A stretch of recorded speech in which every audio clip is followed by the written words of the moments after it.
دیتا ہوں مولانا رضوان نعمانی صاحب کو وائے اور اپنے کلمات المعزز سے ہم لوگوں کو مستفید فرمائے۔ میں ایک مرتبہ اور شکریہ ادا کرتا ہوں وہ تمام احباب کا جو باہر سے تشریف لائے ہوئے ہیں، اور وہ تمام علماء کرام کا جو مکاتب قرآنیہ سے جو ہے تو تشریف لائے، وہ تمام علماء کرام۔ ایک اعلان یہ بھی ہے مختصر معذرت کے ساتھ مولانا سے کہ بھئی تمام احباب کے لیے کھانے کا نظم کیا گیا ہے، تمام مہمان جو ہے تو پروگرام کے اختتام کے بعد کھانا کھا کر جائیں۔ الحمدللہ صاحب خیر کی طرف سے ہیں، اور یہ جو چوڑا وغیرہ بھی تقسیم کیا گیا ہے یہ بھی ہمارے جناب حافظ ریاض صاحب کولپے واڑی کی جو ہمارے قدیم طالب علم ہیں جو یہاں سے فراغت حاصل کی، ان کی طرف سے بھی ہے، اور سب کے لیے اجازت تھی اس کی، اور اس طرح ہمارے علماء کرام نے بھی ماشاءاللہ اس میں جو ہے تو اپنا تعاون پیش کیا ہے، تو ہم تمام ان کا جو ہے تو تہہ دل سے شکریہ ادا کرتے ہیں۔ میں ادباً التماس کرتا ہوں مولانا رضوان صاحب سے کہ وہ تشریف لے آئیں۔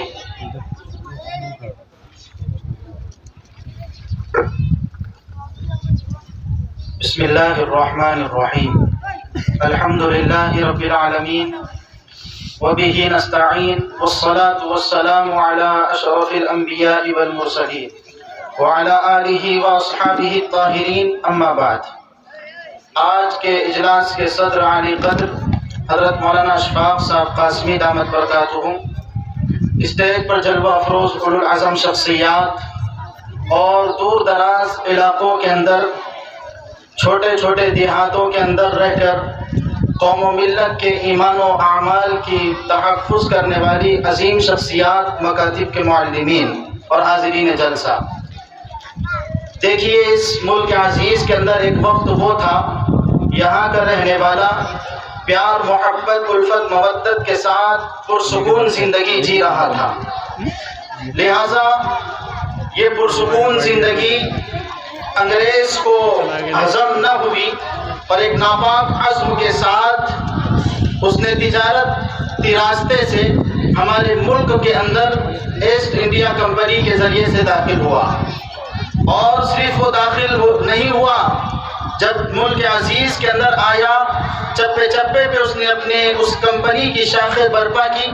اور اس کے ذریعے سے اپنی طاقت کو مضبوط کیا، اور دھیرے دھیرے جو ملک کا پیار تھا، محبت تھی، مودت تھی، اس کے درمیان میں لوگوں کے درمیان میں مذہب کی منافرت ڈال کر کے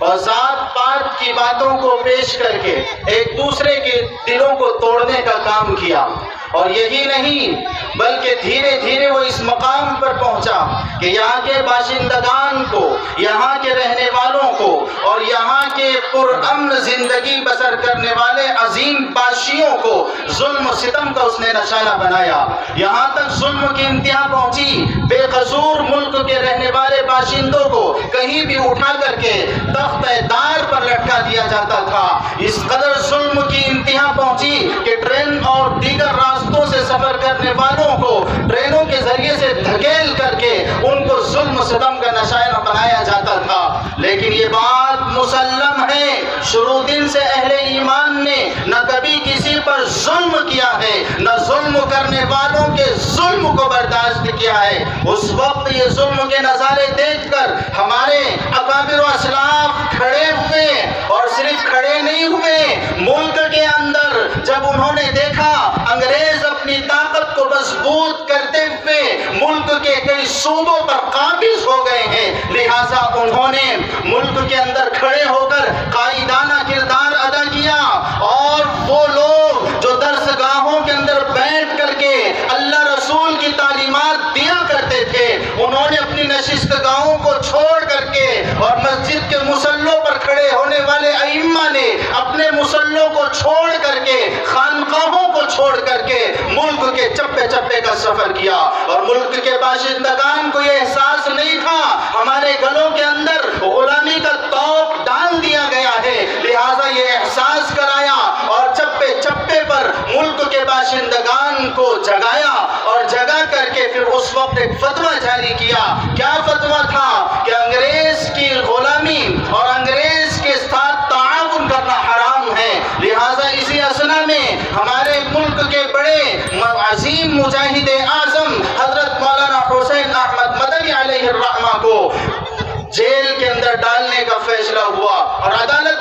پیش کیا گیا۔ حضرت مولانا حسین احمد مدنی علیہ الرحمہ سے انگریز جج کہتا ہے، او حسین، ہم نے سنا ہے تم نے ایک فتویٰ جاری کیا ہے کہ اس وقت میں انگریز کے فوج میں بھرتی ہونا حرام ہے۔ مولانا حسین احمد مدنی کی عظمتوں کو سلام، اس ملک کے عظیم مجاہد کے الفاظ یہ تھے، او انگریز جج، دیتا کیا ہوتا ہے؟ میں ابھی کھڑے ہو کر کے اعلان کرتا ہوں کہ اس ملک کے اندر اس کی عظمت کو بچانے کے لیے انگریز کی فوج میں بھرتی ہونا حرام ہے، اور جب تک کہ حسین احمد مدنی کے دل میں قرآن ہے اور اس کے جسم میں جان ہے، حسین احمد مدنی یہ فتوے کا اعلان کرتا رہے گا۔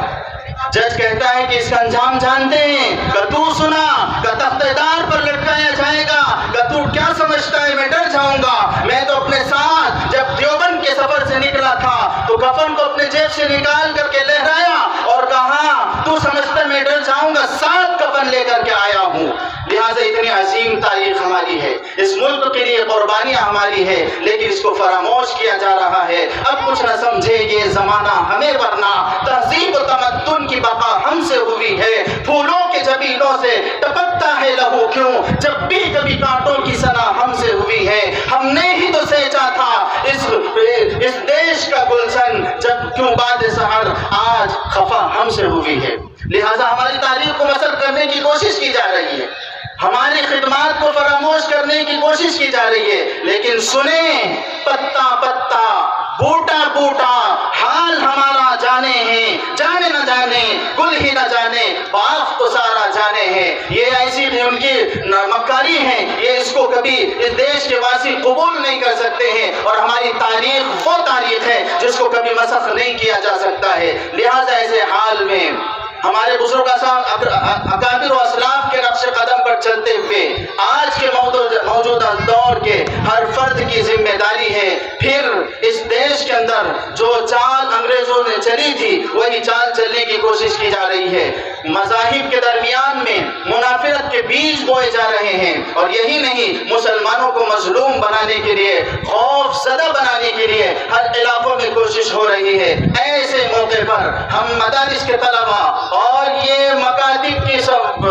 نشستگاہوں پر بیٹھ کر کے دینی خدمات انجام دینے والے یہ عظیم لوگ سنیں، ہمارے اکابر و اسلاف نے یہی منافرت کے خاتمے کے لیے، یہی دیش کو گندگی سے بچانے کے لیے اپنے جانوں کے نذرانے پیش کیے تھے۔ بڑی بڑی عظیم قربانیاں انہوں نے دی تھی، وہ تاریخ کو ہمیں پڑھ کر آج بھی جو ناپاک کوشش ہونے جا رہی ہے ہم آگے بڑھ کر کے اس کا قلع کما کریں۔ اللہ رب العزت ہمارے اس ملک کو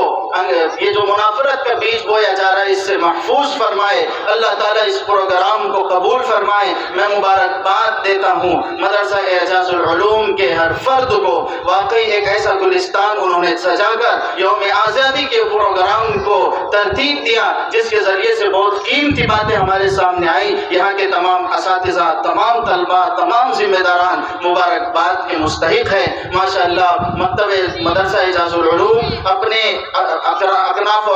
علاقوں کے اندر بہت عظیم خدمات کے لیے کھڑا ہے۔ آپ تمام آنے والوں سے ہماری مؤدبانہ گزارش و التماس ہے، آپ بازو بنیں، اور جو عزم و ارادے کے ساتھ مدرسہ کھڑا ہے واقعی یہ ایسے عزم و ارادے ہیں، اگر آپ معاون بن کر کے ان کے صف میں کھڑیں گے، یہ جو کچھ بھی نظارے ہمیں دیکھنے کو مل رہے انشاءاللہ العزیز یہ اٹھنے والی آندھیاں سب ختم ہوگی۔ اللہ رب العزت ہمارے جمنے جڑنے کو قبول فرمائے۔ وآخر دعوانا ان الحمد للہ رب العالمین۔